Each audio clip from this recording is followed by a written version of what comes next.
Hello students, let's see this question.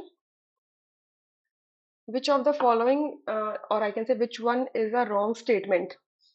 कौन सा इसमें से रॉन्ग स्टेटमेंट है? चार स्टेटमेंट्स दे रखे हैं, सो इनको एक एक करके देख लेते हैं, फिर बताते हैं कि इनमें से कौन सा रॉन्ग स्टेटमेंट है, राइट? सो पहला कहते हैं, पहला स्टेटमेंट जो है वो क्या कहता है?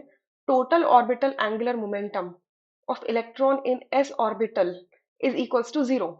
ठीक है, टोटल ऑर्बिटल ऑर्बिटल का जो टोटल एंगुलर मोमेंटम है, ठीक है, एंगुलर मोमेंटम है किसका? ऑर्बिटल का। ठीक है, ऑर्बिटल का एंगुलर मोमेंटम है, तो उसका फॉर्मूला क्या होता है? तो इसका फॉर्मूला क्या होता है? Orbital angular momentum. ठीक है, इसका फॉर्मूला क्या होता है? टोटल ऑर्बिटल एंगुलर मोमेंटम का फॉर्मूला क्या होता है? Under root L into L plus one H upon two pi. ठीक है, H upon two pi under root से बाहर है। एल क्या रिप्रेजेंट करता है? Azimuthal quantum number. ठीक है, एजीमिथल क्वांटम नंबर की पर्टिकुलर एक ऑर्बिटल जो आप कंसिडर कर रहे हो उसके लिए क्वांटम नंबर क्या है? ठीक है, एच हमारा प्लैंक्स कांस्टेंट होता है। तो यहाँ पर किस ऑर्बिटल की बात कर रहे हैं? एस ऑर्बिटल की बात कर रहे हैं। तो S orbital for S orbital के लिए एल की वैल्यू है जीरो। सो देयरफॉर इस पूरे टर्म की वैल्यू क्या निकल के आती है? जीरो, क्योंकि zero plus one is one, one into zero is zero, and zero into H upon two pi is zero. So ये ट्रू स्टेटमेंट हो गई है। ठीक है, सेकंड में कहते हैं N orbital is designated by three quantum numbers while an electron in an atom is designated by the four quantum numbers। अब देखिए हमारे पास क्वांटम नंबर्स कौन कौन से होते हैं? Quantum number Q N quantum number कौन कौन से होते हैं? N, L, M L, M S. ठीक है, ये चार क्वांटम नंबर्स होते हैं। अगर मैं किसी ऑर्बिटल की बात करूं तो एक ऑर्बिटल किसी शेल के अंदर होता है। ठीक है, अगर मैं किसी ऑर्बिटल की बात करूं, ठीक है, वो किसी शेल के अंदर होता है। उस शेल का कोई वैल्यू होती है, मतलब ओरिएंटेशन होता है। एल क्या रिप्रेजेंट करता है? Orientation of the orbital. ठीक है, ऑर्बिटल का ओरिएंटेशन। एम एल क्या रिप्रेजेंट करती है? एम एल क्या रिप्रेजेंट करता है कि आपका जो मैग्नेटिक मोमेंट है, या हम कहें कि शेप, बेसिकली आपका जो ऑर्बिटल है उसका क्या शेप आने वाला है, ये रिप्रेजेंट करने वाली है एम एल की वैल्यू। ठीक है, एम एल की वैल्यू क्या करने वाली है? शेप रिप्रेजेंट करने वाली है। तो आपका ये जो तीनों फैक्टर्स हैं, ये जो तीनों फैक्टर्स हैं, एन एन रिप्रेजेंट कर क्या कर रही है? प्रिंसिपल क्वांटम नंबर रिप्रेजेंट करती है। मतलब बेसिकली ये क्या बताती है? एनर्जी लेवल बताती है किसी भी ऑर्बिटल का। एजीमिथल क्वांटम नंबर एल, ये क्या रिप्रेजेंट करता है? ऑर्बिट का मोशन कैसा है अराउंड द न्यूक्लियस। ठीक है, और आपका एल एम एल क्या रिप्रेजेंट करता है? एम एल क्या है हमारा? ऑर्बिटल क्वांटम नंबर या मैग्नेटिक क्वांटम नंबर। ठीक है, ये क्या रिप्रेजेंट करता है कि ओरिएंटेशन कैसी है, मतलब किस तरीके से स्पेस में ये ओरिएंटेड है। ठीक है, तो ये तीनों किसके बारे में बता रहे हैं? ऑर्बिटल के बारे में बता रहे हैं। बट अगर आप एम एस पे जाओगे, स्पिन क्वांटम नंबर पे जाओगे, स्पिन क्वांटम नंबर, तो स्पिन किसी इलेक्ट्रॉन की होती है, किसी ऑर्बिटल की स्पिन नहीं होती है। ऑर्बिटल क्या है? एक एक पोर्शन ऑफ द स्पेस है जिसके अंदर प्रोबेबिलिटी है आपके इलेक्ट्रॉन्स के मिलने की। ठीक है, बट एमएस क्या रिप्रेजेंट करता है? वैल्यू रिप्रेजेंट करती है किसके बारे में? इलेक्ट्रॉन के बारे में। ठीक है, इलेक्ट्रॉन के बारे में वैल्यू रिप्रेजेंट कर रही है। अब ये इलेक्ट्रॉन की वजह से ही तो हमने ऑर्बिट्स को नाम दिया है।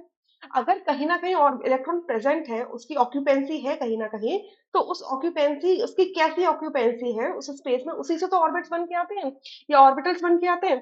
तो इलेक्ट्रॉन्स के लिए चार क्वांटम नंबर्स कंसिडर किए जाते हैं, लेकिन ऑर्बिटल्स के लिए सिर्फ स्टार्टिंग के तीन क्वांटम नंबर्स ही हम कंसिडर करते हैं। ठीक है, तो ये स्टेटमेंट भी बिल्कुल ट्रू है। ठीक है, अब थर्ड स्टेटमेंट क्या कहती है? The electron configuration of nitrogen atom is this.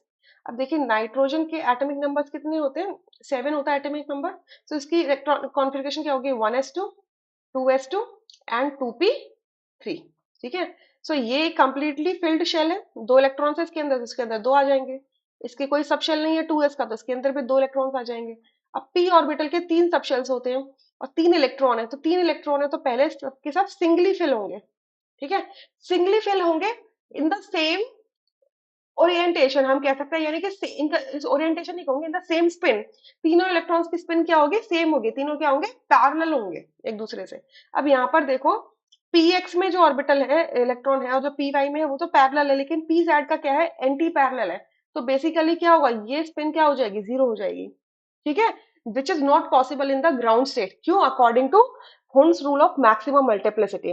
Maximum multiplicity में क्या कहता है कि जो आपके इलेक्ट्रॉन्स हैं अगर उनकी फिलिंग किस में हो रही है, डीजेनरेट सबशेल्स में हो रही है, तो पहले वो सिंगली फिल होंगे in a parallel spin.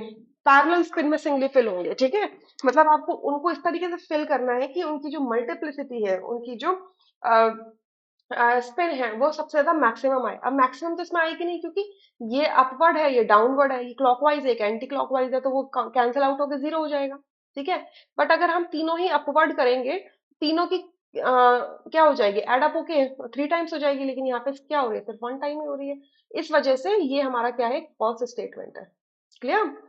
The value of M, value of M मतलब this is magnetic quantum number for D Z square. हमारा जो डी ऑर्बिटल होता है उसके 5 सबशेल होते हैं। ठीक है, इसके 5 सबशेल्स होते हैं, इसके 5 सबशेल्स होते हैं। एक ठीक है, 5 सबशेल्स होते हैं। ये 5 सबशेल्स कैसे होते हैं, डी एक्स वाई होता है, डी वाई जेड होता है, डी जेड एक्स होता है, D X square minus Y square होता है, एंड डी जेड स्क्वायर होता है। ठीक है, ये 5 ऑर्बिटल्स, पांच मतलब ये 5 क्या होते हैं, सबशेल्स होते हैं किसके, डी के। ठीक है, तो ये जो 5 सबशेल्स होते हैं इन सब के लिए एल की वैल्यू तो 2 होती है, डी ऑर्बिटल के लिए एल की वैल्यू 2 होती है। बट अगर हम इनका मैग्नेटिक क्वांटम नंबर देखें, इनका यानी कि इनकी स्पेस में जो मैग्नेटिक क्वांटम नंबर है, इनकी ओरिएंटेशन है, वो कैसे होती है कि डी एक्स वाई की तो -2 होती है, मतलब किसकी वैल्यू, एम एल की वैल्यू। ठीक है, एम की वैल्यू। डी वाई जेड की -1 होती है, डी जेड एक्स की क्या होती है, +1 होती है। ठीक है, D X square minus Y square की +2 होती है, और डी जेड स्क्वायर की 0 होती है। क्लियर? तो ये मैकेनिकल क्वांटम नंबर है, वहां से जब श्रोडिंगर वेव इक्वेशन है उसको जब सॉल्व आउट किया गया, तो ये वैल्यूज वहां से निकल के आई हैं। ठीक है, ये वैल्यूज वहां से ही निकल के आई हैं। क्लियर? तो क्वेश्चन में स्टेटमेंट में हमसे क्या कह रहे हैं, जीरो है, तो ये स्टेटमेंट भी ट्रू है। क्लियर? तो इन चारों में जो रॉन्ग स्टेटमेंट है वो कौन सी है, थर्ड वाली। सो थर्ड हमारा करेक्ट ऑप्शन है। थर्ड मतलब सी हमारा करेक्ट ऑप्शन है, बाकी सारे इनकरेक्ट ऑप्शन है। I hope you understood this question. Thank you.